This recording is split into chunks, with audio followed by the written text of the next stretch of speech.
लीजिए सुनिए। सूर्यकांत त्रिपाठी निराला की लिखी कहानी राजा साहब को ठेंगा दिखाया, मेरी यानी समीर गोस्वामी की आवाज में। लोग कहते हैं ऐसा लिखा जाए कि एक मतलब हो, उसी वक्त समझ में आ जाए, अपढ़ लोग भी समझे। बात बहुत सीधी है। मुझे एक उदाहरण याद आया, लिखता हूं। ये लिखा हुआ उद्धृत नहीं, देखा हुआ है। तब तक आप लोग ठेंगा दिखाने का मुहावरा याद रखें। बंगाल और उड़ीसा को जोड़ने वाली एक नहर है। रूपनारायण नद से काटकर कटक तक निकाली गई है। ये केवल आबपाशी के लिए नहीं, इससे व्यवसाय भी होता है। बड़ी बड़ी नावें चलती हैं। इसके किनारे पद्मदल राजधानी है। राजा साहब के छोटे छोटे स्टीमर, बोट, लॉन्च, बजरे, किश्ती, डोंगी आदि राजधानी के पास चौड़ी की हुई नहर के एक तरफ बंधी रहती हैं। जेठ का महीना, सूरज डूब रहे हैं। जोरों से बहती हुई मलय वायु में षोडशी का स्पर्श मिलता है। ये अकेली दक्षिणी हवा बंगाल की आधी कविता है। प्रासाद शिखरों से सुनहली किरणें लिपटी हैं। उन्हीं के प्रेम की सांस जैसे दक्षिणी हवा में बह रही है। बड़े बड़े तालाबों में श्वेत और रक्त कमल खुले हुए अनुभव जैसे लौट रहे हैं।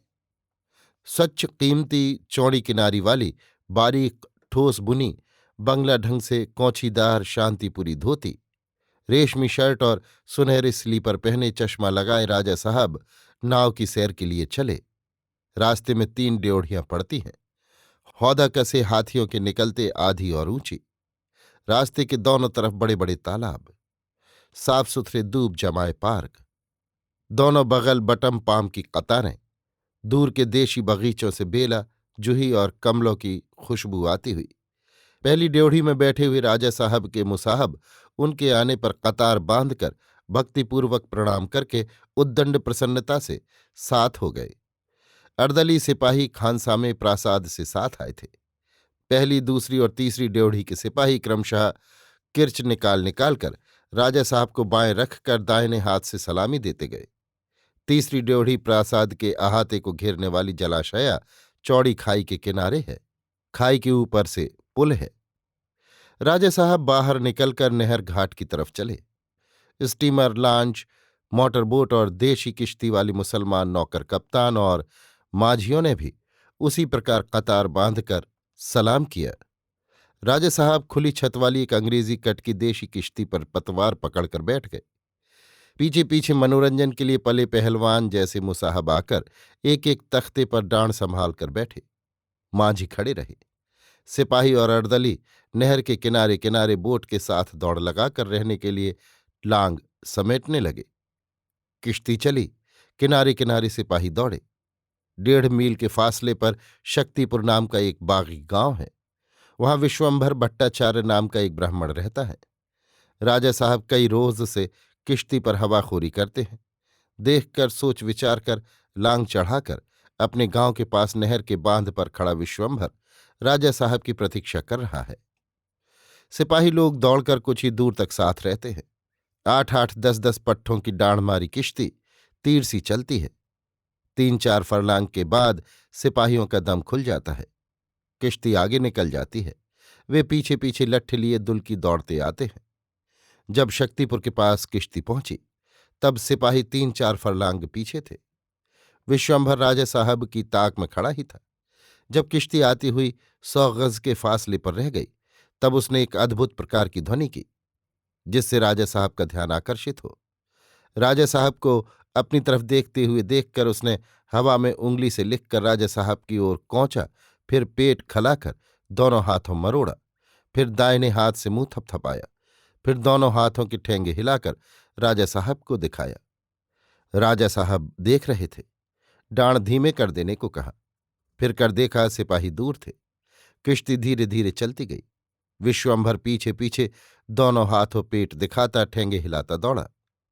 राजा साहब जब सिपाहियों को फिर कर देखते थे, तब पहले विश्वंभर ठेंगे हिलाता हुआ देख पड़ता था।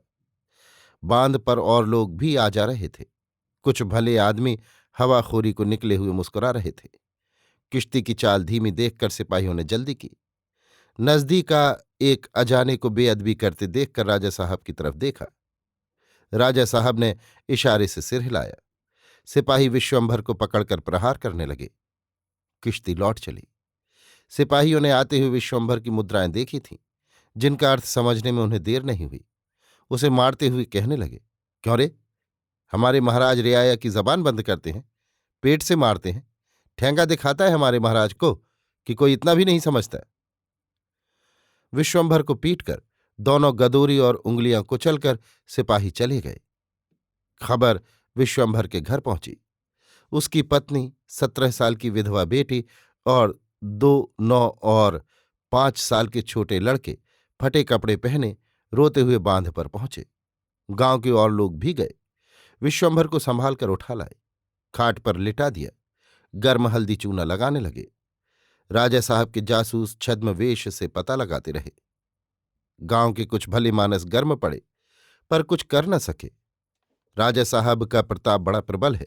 उनके विरोध में कुछ करने की अपेक्षा विश्वंभर के समर्थन में कुछ करना अच्छा है, ये सोचकर उसी की सेवा करने लगे।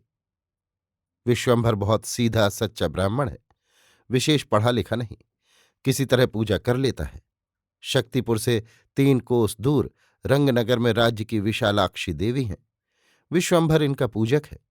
3 रुपया महीना और रोज पूजा के लिए 3 पाव चावल और 4 केले पाता है। घर में 5 आदमी खाने वाले हैं। बड़े दुख के दिन होते हैं। इधर 20 महीने से उसे वेतन नहीं मिला, केवल 3 पाव चावल का सहारा रहा। कुछ और काम वो, उसकी पत्नी और बेटी तीनों अलग अलग कर लेते थे, फिर भी पेट भर को न होता था। विश्वंभर ने तनख्वाही के लिए इधर साल भर में 2 दर्जन से ज्यादा दरख्वास्तें दी थीं, पर सुनवाई नहीं हुई। इस बार प्राणों की भाषा में उसने अपने भाव प्रकट किए थे। हवा में लिखकर कौंच कर बताया था, तुम्हें लिख चुका हूं, पेट मलकर कहा था, भूखों मर रहा हूं, मुंह थपथपाकर और ठेंगे हिलाकर बतलाया था, खाने को कुछ नहीं है। उतने प्रकाश में इतनी स्पष्ट भाषा में समझाया था, पर राजा साहब ने अपमान समझा। सिपाहियों ने दूसरे अर्थ लगाए। जासूसों ने राजा साहब को समझाया कि शक्तिपुर के बागी विश्वंभर से मिले हैं। उन्हीं ने उसे बेवकूफ जानकर महाराज का उससे अपमान कराया। विश्वंभर सरकार की नौकरी का ख्याल छोड़कर बागियों से मिला है। जासूसों ने इस प्रकार अपनी रोटियों का प्रबंध किया। कुछ दिनों बाद घाव पुरने पर स्टेट की तरफ से विश्वंभर को आज्ञापत्र मिला। अब तुम्हारी नौकरी की सरकार को आवश्यकता नहीं रही।